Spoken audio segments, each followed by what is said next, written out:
Welcome back to Seaside Chats with Kenneth Arthur. And this half of the show, I am talking to Jake Regal about the San Francisco 49ers, who are playing the Seattle Seahawks this week in Seattle. Jake is a improviser comedian at the UCB. You can see him with his team Cardinal Redbird every Tuesday at UCB Franklin. That is at Jake, is that at a 10 p.m. or 11 p.m.? It was 11 p.m., as late as you could possibly have a show. 11 p.m. At UCB Franklin. If you're ever in Los Angeles, I highly recommend it. Great team. A lot of great faces on that team. And Jake, thanks for coming on to the show. Much appreciated. And I know you're a 49ers fan, but you're not from San Francisco. So where are you from? I was born in New York, actually. I was born in Park Slope, Brooklyn, lived in Valley Stream, Long Island for a couple of years, and then moved to LA when I was still pretty young. My dad is a television writer, and so he got a gig in LA. My family moved over. I first went to the Bay Area for college. I went to UC Santa Cruz. What made you go to Santa Cruz? It was a place that accepted me, is a big part of it. I had like a huge bout of like academic apathy in high school where I just did not do my work. And so my GPA was not where it should be. I applied to all the UCs and I think Cal State Northridge, and I got into Northridge, Riverside, Irvine, and Santa Cruz, and Merced, but that's like barely a school. And so sight unseen, I never toured it. I just decided Santa Cruz sounded the most interesting of those options, and I picked it arbitrarily. And afterwards, do you think good? How was it? As far as education, it was only okay, but it was an excellent life experience location. I don't know if you've ever been to Santa Cruz, California. It's got legitimate, true redwoods, like a full-on woods with redwoods and sequoias, and then you drive 10 minutes or less, and you're at the beach. So it sort of has like all of America in one little city.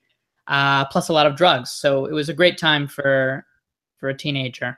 3 for 3, woods, ocean, and drugs. Yeah. So what was your relationship to football? I know you're a general. There's other sports that you like. How did you? What was your introduction to football that you can remember? And then how did you get connected? At what point were you like, well, I'm going to be a 49ers fan? Yeah. Well. My family does not care for sports. I had one grandfather and his daughter, my aunt, who are into sports, but neither of my parents are, and no one else in my immediate family is. And so I sort of left to my own devices as far as discovering sports. I went through like a couple small waves in like 97, 98, 99. I was still pretty young, and that's when I first got into sports. And it was as much because of the statistics as the game itself. Like I was a little math nerd at the time. Yeah. And so I was fascinated by just watching, not SportsCenter, the ESPN News, the channel that's just half hours blocks of news over and over again, and watching all the highlights of football and baseball and everything.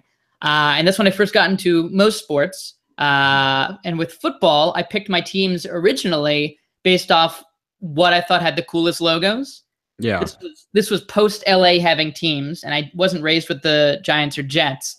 And so my initial choices were based off of like playing NFL 2K on my Dreamcast and liking like the Jaguars logo. So I was a Jaguars fan for a minute.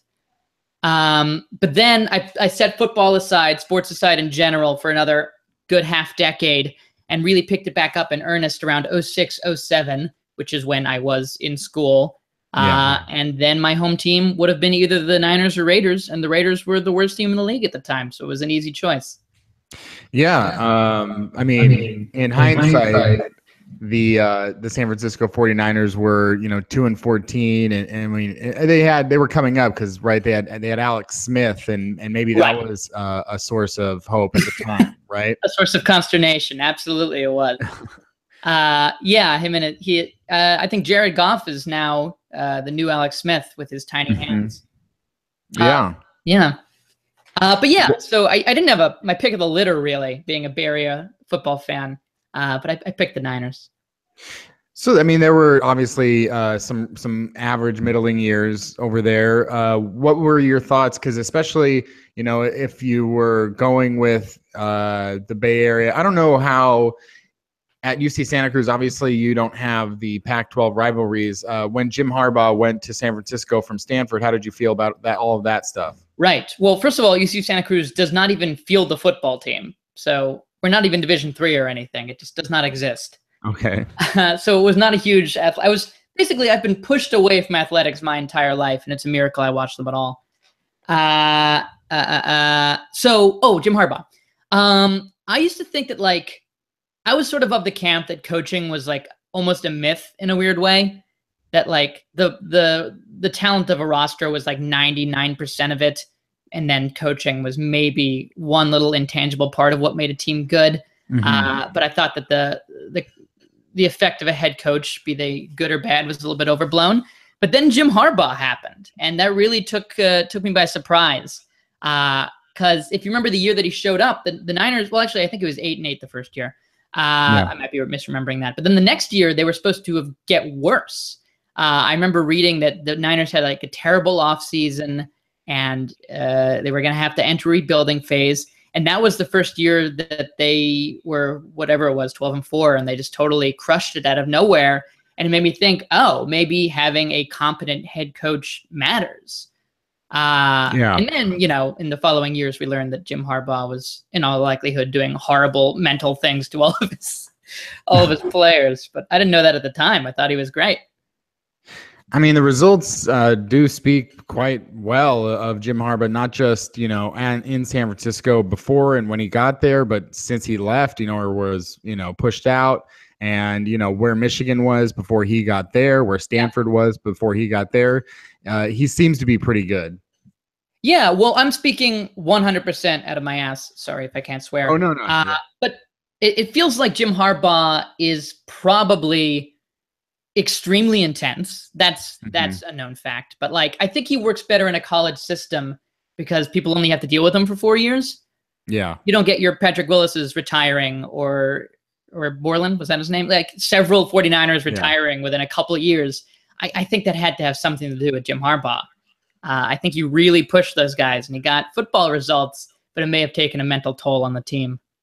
So with coaching in general or managing a game, what other sports are you do you pay attention to, and how would you rank maybe how the coaches or managers or trainers, if it's a fighting sport or a physical sport, how would you say that they have an effect in your opinion? Right. Well, I do watch a lot of mixed martial arts, which is always a fun fact because I'm a neurotic, Jewy, 5'7" guy. But I do watch a lot of MMA, and coaches really matter in that sport because the sport has not existed long enough to build up a basic competency in any coach. With football, people know how to play football. There's little things that a better coach might inspire that a lesser coach might not. But the basic rules and strategies and guidelines of football are a known quantity. Whereas with MMA, a newer sport, if you don't have a competent coach, you could be severely misguided by the person who's training you and end up not as good a fighter as you could potentially be. Yeah. It's so you would say, but in general, you would say you're much more of a MMA fan than an NFL fan. Are you pretty hardcore about MMA? I am fairly hardcore about it. I used to watch both every week, but I just don't have the time anymore. What do you have a harder time finding conversations within the comedy community, MMA or NFL? Oh, that's a good question. I mean, I'm in multiple football fantasy leagues with comedy people. So there's definitely, they're floating around. I think the MMA community in UCB is smaller, but we know who each other are, so we can talk to each other. And Eugene Cordero teaches Muay Thai, if you know him. Right. Yeah, Eugene Cordero, the Dumbbells podcast, great podcast. Check it out. Oh, yeah. It's interesting because going around with sports, when a sports thing happens in improv community or whatever, this recently they had a show at Franklin that was the football show, and it really seems like if you locked the door on Franklin that night, you pretty much, maybe you had, I don't know, all of the people who like football in the same room at the same time. That might be true. Well, but maybe sometimes I feel like I also sell that short, and that a lot of people, of course, like football. It's very popular. Yeah. I mean, I don't know if this is, I might be spoiling trade secrets, but UCB had like an invite Super Bowl party this year. And so everyone watched the Super Bowl in the theater and in the inner sanctum sort of combined. I would say there were at least 100 people there. Yeah. And some of them were there for the commercials, I'm sure, but it was a celebration until the Patriots won. Yeah, that was an interesting game to watch with a crowd of people. I mean, I wasn't there, but in terms of crowds of games and stuff like that, probably going. Did you know there are a lot of Patriots fans, though? I feel like of course they're the Patriots fans, but around here, I do feel like Patriots and Seahawks are two of the more popular teams in LA. Yeah, I think that's probably true. Yeah, I mean, a lot of people come from the Boston area, of course, in the comedy community. The Seahawks is less explainable, but seems to be true. I agree with you. There's also a lot of Steelers fans, I've noticed. Yeah. I mean, one of those teams is dominant for the last 15 years. One of those teams is dominant for a long time. Yeah. The Seahawks, I guess they're Pete Carroll. That makes some sense. Yeah, 3 strong teams. In terms of with back to the 49ers and some of the stuff that has been happening in the last few years, what's your take on, Colin Kaepernick? How big of a fan were you during his time when he was really good? How much were you still on board with him in, the last year? And, what do you think about him not being on a team? Well, I have 2 distinct and maybe oxymoronical thoughts. I never thought he should have been starting for the 49ers, and I absolutely think he should be on an NFL team right now. He started for the 49ers sort of the same way that Phillip Rivers started for the Chargers, which is just that he was drafted and they needed to start him. But the same way that like Drew Brees was doing really well in the Chargers all of a sudden, Alex Smith had really turned it around on the Niners and was in the middle of a really strong year when he was benched for Kaepernick. Which at the time I was not 100% on board with. And, of course, Alex Smith was in many ways frustrating as a quarterback for the Niners, but so was Colin Kaepernick, who made more than his fair share of mistakes in his first couple of years. That said, he clearly has the talent to be on an NFL roster, if at least in a backup capacity, and it's like absurd that he's not on a team right now. Do you have any strong feelings one way or the other about what the 49ers are doing at the quarterback? I mean, it just seems like what are they doing at the quarterback position?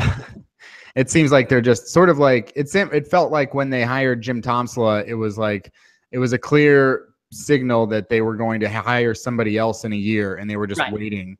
And it feels like with quarterback, it's sort of a similar situation where they're just going to put in a guy that nobody expects to be there in a year so that they can bring in Kirk Cousins or someone else. Yeah, I've heard Cousins a lot. I don't know about Kirk Cousins. I mean, he's good. He's like a bottom of the second tier quarterback. Yeah. And so he's a fine quarterback, but I just don't want to be throwing too many draft picks at Kirk Cousins or whatever the situation is. Oh, is he a free agent next year? I don't even know. Well, technically he's been a free agent the last 2 years, but they could still tag him. Right. I forgot about that. Still, they'd be tossing too much money at him, I suspect. Yeah, I mean, they really reloaded. Well, they've been reloading on the defensive line for years now. But I think they must be almost done rebuilding that defense, and they can move on because they lose Carlos Hyde this offseason in all likelihood. So they really got to focus on offense one way or another. And I guess Kirk Cousins is fine as long as we can just stick someone in there so we can get some other strong players at receiver and other important positions. I don't know if Joe Williams is any good. Well, we won't know this year. Yeah. And it's funny, when you talk about when you started getting into the 49ers, and I look at their franchise index on profootballreference.com, there's one constant from like 2005 to 2014. And that's that Frank Gore was the leading rusher. Is that your guy? Is that your favorite player? Because he was so good for so long. Yeah, I mean, he was certainly an important part of my favorite player, if in all honesty, is Aaron Rodgers, who is not a 49er. But of the 49ers, he was certainly a big favorite of mine. What do you always tune in to Aaron Rodgers games if you get an opportunity to, or what do you love so much about Rodgers? He's, I don't know, he's just like a very like electric football player. He except for that one sad year where his receivers were dropping every pass he threw, he just seems to make it look effortless for a team I like. Like I hate the Patriots, and so I don't want to watch Tom Brady do that. So the next best thing for me is watching Aaron Rodgers do that. Yeah. Plus he's a bit of a head case, and I am too, and I appreciate that. He's an interesting guy. Friend of the show, Mina Kimes of ESPN, wrote a nice piece on him within the last month. And as much as, it's because it's easy. There are a lot of people in the media that do paint him as like the guy who's being a dick to his family. And maybe he is, but then also it's crazy to be, it's an insane thing to be the best football player in the world, and whatever kind of pressure that brings and whatever kind of weird things it may bring about within the relationships that you had prior to being the best football player in the world. And then, trying to go on dates, and you can't go on like dates without people making it a big story or whatever. It's got to be super weird. And also not a problem that the 49ers have had in a while, just because they're still trying to build up a roster where they have players like Aaron Rodgers who are maybe like worth being followed. Right. Well, of course, they famously could have had Aaron Rodgers, but yes, not. It was close. But I was talking about this with someone the other day, which was just, because Mike Nolan was the one that made like a statement about how, or there was a rumor, I don't know if it was a direct statement or if it was just a rumor, where Mike Nolan didn't like Aaron Rodgers' attitude and thought he was too cocky or whatever at the combine, which don't you want a quarterback who is maybe a little cocky? Right. Although, imagine it's like 2008, and I told you that Aaron Rodgers and Alex Smith would both be very good quarterbacks in the year 2017. I think that would have been very surprising to a lot of people. Yeah, that's a good point. That was... It was a long time ago, and neither one of them were at what they were doing at the time. They're not nothing like what they're doing today. And Alex Smith, what did you think of his performance against the Patriots? And do you think like? Well, I've been I've been pretty busy. I didn't get to actually watch that much football this weekend, but I watched the second half of that game, and it was fun as a Patriots hater to watch Alex Smith, of all people, really pick him apart. Yeah. And are you excited about Kyle Shanahan? This is the fourth coach in 4 years. Is this the one that feels like the right one? He has the name. I think he has enough of a name for the organization to give him a couple of years to try to make a team happen. Like, it's tough for anyone if you're changing the system every single year. If you're the fourth of four, it doesn't matter if you're Pete Carroll or the best coach of all, Bill Belichick, whoever, you're going to have a hard time. But I think with someone who comes in with a little bit of heat like Shanahan, hopefully they'll give him time to install whatever it is he wants to install, and hopefully have some success with it. We'll see. Yeah. I mean, and moving up the ladder, it's like I think Trent Baalke was clearly the guy that should have been fired instead of Jim Harbaugh, if anyone was going to get fired. But they wait until 2017, and then they bring in John Lynch, which is perhaps the most left field hiring of a GM ever. What were your thoughts on that? And do you think that have they changed much, your thoughts on it in the last 9 months? Well, I'm not sure. I'm really not, because I feel like what happened 2 years ago is a real, like, he said, she said situation, where I do not truly understand who screwed up the organization, basically. It was probably Baalke, right? And I don't really know, though, and I will never really know. And so getting a fresh this is the time, if we're going to have a clean slate. It's when the team is very bad. Might as well try it. you just don't want to get caught in like the Browns Bills just doing it too often until you're a bad team forever situation. Yeah. I have a segment that sometimes I do on the show, which is talking about favorite movies based on your hometown. But, you having spent most of your life in either New York or LA, it's too wide of a spectrum. You can't, there's too many movies. However, if I go to Santa Cruz, do you know the number one movie that was made in Santa Cruz? I assume it has to be The Lost Boys, no? That's The Lost Boys, 1987, Santa Cruz. Do you have any attachment to the movie? Do you think it's good? Do you recognize the decor? To answer your last question first, I do recognize several of the locations. It's a big deal to Santa Cruz people. They're very excited about it, and I think it's an awful movie. I haven't seen it in a while. It's a very hokey, very 80s movie where Kiefer Sutherland makes Chinese food look like maggots. That does bring back visceral memories of, the maggots in the Chinese food and ruining sort of eating anything that was like rice or could have been maggots at the time. Yeah. Other movies, though, there were a couple others that I recognize. Killer Clowns from Outer Space, which I own on DVD. Oh, interesting. I've never seen it. It's now that's also hokey, but it's called Killer Clowns from Outer Space, but it is like a B movie about these killer clowns from outer space, and it's fun. I mean, it's not good. It's fun, and I think if you see it from the point of view of it being a movie that was tongue in cheek at the time, it probably holds up pretty well. So I don't know I'll have to see it again to see where the Santa Cruz comes in and if it reminds me of Lost Boys. Is it a pretty big town or is it a small town? It is it's a medium-sized town. I forget that I live in Los Angeles, and so it felt like a very small town to me. Mm-hmm. But I think there were like 80,000 people there. It was a substantial but not huge location. How about this? Dangerous Minds with Michelle Pfeiffer, Santa Cruz. Really? Can I give you one tiny fact about Santa Cruz based off The Lost Boys? Yes. The Lost Boys takes place ostensibly in a place called Santa Carla, the murder capital of the world. And they wanted to put it just straight up in Santa Cruz, but the city of Santa Cruz wouldn't let them. But that was Santa Cruz's informal nickname, the murder capital of the world. Holy because moly. in the 70s, they had a serial killer and 2 mass murderers going on at the same time. Wow. Is any of them famous, like a famous one? You know what? Possibly.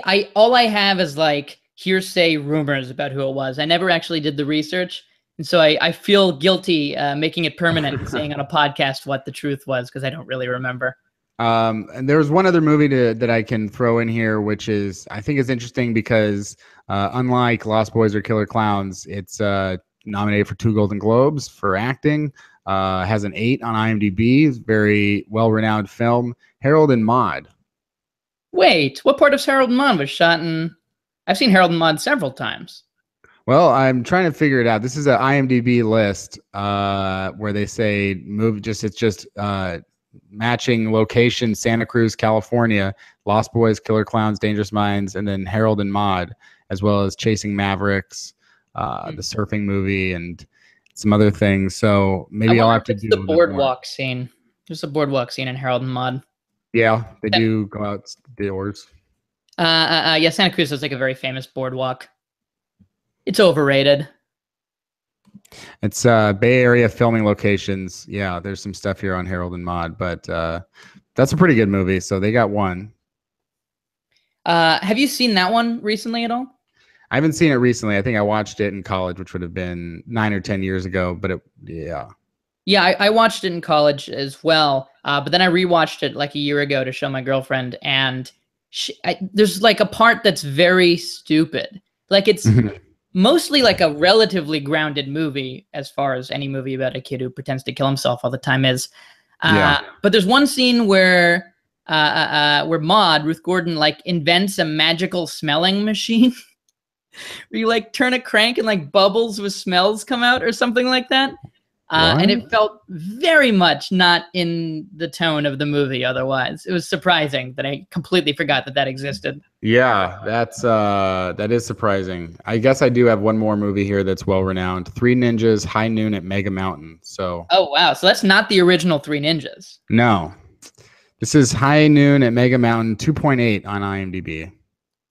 That's difficult to get that low. No, yeah. That's almost, you got to see it when it's that low. I know. I'm curious now. Maybe I have to check it out. High Noon at Mega Mountain. We'll get into a little bit more of the MMA side of stuff and some sports things because it is a little relevant. I'm not following. I watch UFC when my roommate watches UFC. So that's basically when I come in and I'm watching it. What are your thoughts on what's going, if they're a Seahawks fan and they were like thinking of getting into the MMA or the UFC, what would be the selling point? What would be the person that you have to watch? Obviously everyone knows about Conor McGregor because, it was all over the world especially by now with the boxing match. Are there any up and comers or something to watch in the next UFC card or anything like that really excites you? That's a good question. Well, first of all, I got into MMA and football for the same reason, because they're funny.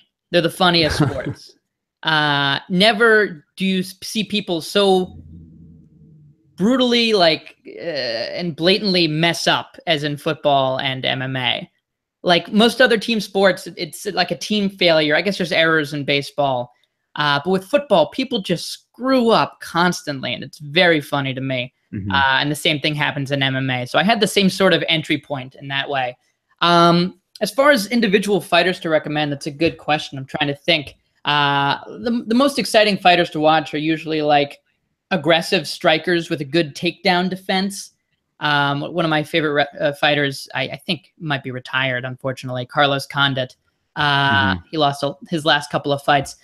While I'm talking, literally this Saturday, this guy Luke Rockhold is fighting. He is from Santa Cruz, California. So there's a happy coincidence. Former middleweight champion, excellent striker. I believe it's on Fox Sports. So it is a free card. You don't even have to pay for it. It's on FS1. It's his first fight in like a year and a half. I saw his last fight where he lost his title in a big old upset to Michael Bisping. That was in LA. And if you want to watch one card from top to bottom, it's one of the best cards of all time. I happened to be there in person. I was very lucky. UFC 199 is really one to check out. Okay. Yeah. And what were your thoughts then on the Conor McGregor fight? Do you think that he did good? Do you think it was sort of never really he never really had an opportunity a chance to actually win that fight? He definitely had no chance to win that fight. I think the fight went about as well for both of them as it could have, because it didn't appear to be a farce. Mm-hmm. It wasn't just Floyd knocking him out in the first minute and a half, which of course, in retrospect, he didn't, because that's not how he fights. But it was still a possibility in my head that Conor was just so bad at boxing that even Floyd Mayweather could knock him out instantly. But, he got into the later rounds. He won the first 1 to 3 rounds, depending on who you ask. And then he just got more and more savagely outpointed until the ref couldn't see it anymore. And okay, fine. It makes Conor look pretty good. It makes Floyd look fine. Everyone comes out of it with a ton of money. I think it's a best case scenario for those guys. Yeah. And, just wrapping up our sports talk here with going back to the 49ers and everything. Obviously they are coming off a 2-14 season. They've got new coach, they've got a new GM, they've got, they don't really have a quarterback. What is your expectations for this season? Do you kind of wish that they would have the worst record so that they could get the number 1 pick and probably draft a quarterback with the number of quarterbacks? Do you follow college ball at all, or do you not just focus on the NFL? I follow college ball a little bit. I know there's a couple of good quarterbacks coming out of LA. Yeah. Between Rosen and Darnold, right? Is Darnold out this year or next year? They could both not declare next year, but they are both eligible to declare next year. He is eligible. Okay, yeah. Yeah. I suspect they'll both come out then. And then, either one of them would be pretty good, I think. I don't have enough experience watching either of them. but So anything's what better would be than your Brian Hoyer. expectations, and do you hope that they do have the worst record, the 49ers? I guess I do. Although, yeah, no, I guess I do. It's hard to wish that on a team you like, but Yeah. you know, at best it's going to be 5-11, and then what do you get? So yeah, I guess I hope Right. that they somehow do worse than the Jets. It's a race to the bottom there, I realize, but I think if they get a top 3 pick, they'll be okay. And did you welcome the two LA teams? Like you said, you started watching football when it was post football being in LA. Now 2 teams are back, or in LA again. Do you welcome this, or do you think now that you've grown up in LA and spent so much time here and realized what the sports atmosphere is like in LA, that it's just not the right city for sports and football, or do you welcome it? It's certainly not the right city for 2 NFL teams. Mm-hmm. The favorite team in Los Angeles is still the Raiders, and we Right. don't have them. They're still outnumbering Rams fans and Chargers fans. Chargers especially, I feel like, are SOL. It feels like neither San Diego nor Los Angeles is very happy about them right now. I watched the game though; it was pretty fun. Big comeback until it wasn't. So I'm watching the games because those are the games I'll be able to watch. I don't have DirecTV, so I don't get to watch whatever I want, and so that means that a lot of Rams and Chargers games, and I'm willing to watch them. They're both mediocre teams, but they have some strong spots.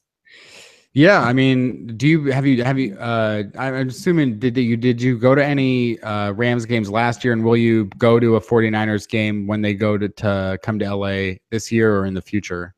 That is probably when I would see them. I'm sort of waiting for the stadium to get finished. I don't care about the Coliseum. But I'll go when the new place is open. I want to check it out. Yeah, we had Nick Thune on in the first half of the show, and he also said, he had said he went to the Seahawks game at Coliseum last year, and that he would never go back to the Coliseum, and that he'll just wait for the new stadium to pop up. And I'm wondering, with now that I've talked to both of you, because if we know anything, it's that a sample size of 2 in Los Angeles is enough. That's right. 2 white guys. Yeah, exactly. I wonder if there's a lot of people who are like, well, I'm not going to go to any of these games, and that's why the attendance numbers aren't good, and it looks empty and it looks crappy on TV to see how few people are in the Coliseum. Now, I don't know how the Chargers look necessarily on TV, but that's such a small stadium that I assume it looks okay. Right. Well, they're wearing Carson. That's a pain in the ass to get to. I've been there once or twice. I don't know if I would go there to watch a Chargers game. Yeah, the Coliseum's gigantic. They had the same problem when the USFL was a thing, right? Uh-huh. They would have quarter-full games, and it would look like a post-apocalyptic football game. Yeah. Well, why not? I guess we're all just floating around on this big old blue ball I call Earth. Yeah. Hey, if a nuclear missile hits, we all get concussions. So. Oh yeah, that's actually a good point. Yeah. Maybe one to bring up to Roger Goodell, although he already has said that concussions aren't a problem. So, oh man. Jake, where would you like people to find you online, if you would? And is there anything else that you'd like to plug? Well, you already plugged my show pretty well. It is tonight and every Tuesday. I don't know if this is airing right now or the future, but every Tuesday, 11 p.m., UCB Franklin in Los Angeles. You can find me personally at Jake Regal on your various Twitter, Instagram, things like that. That's it. Is Jake Regal a unique name? I'm surprised that it was available. It's unique enough that I got it for everything except Gmail, so you don't get my email address. All right. Well, I'm sorry, everyone out there. You don't get the email address, but check him out on Twitter at Jake Regal. Definitely check out Cardinal Redbird at UCB Franklin every Tuesday at 11. Super fun show. That's a $5 show? And is that free for students? It is free if you're a UCB student, a whopping $5 if you're not. There you go. And, check out some of these classes at UCB. If you're a Seahawks fan in Seattle, I think this is a perfect place to sell it. And I'll leave, I don't know if this will be a new segment, but I will leave you with the name of 2 serial killers, Herbert Mullen and Edmund Kemper. are the two serial killers that labeled Santa Cruz as the murder capital of the world or the country. So there you go, some serial killer knowledge as well. Thank you, Jake, for coming on the show and talking 49ers and general football and MMA and movies and with me today. It was super fun. Everybody can follow me on Twitter at Kenneth Arthur S or at Field Goals. Check us out at fieldgoals.com. And I think that's it for Seaside Chats with Kenneth Arthur this week. Check out the Seahawks and 49ers on Sunday, and we'll be back next week with 2 new guests.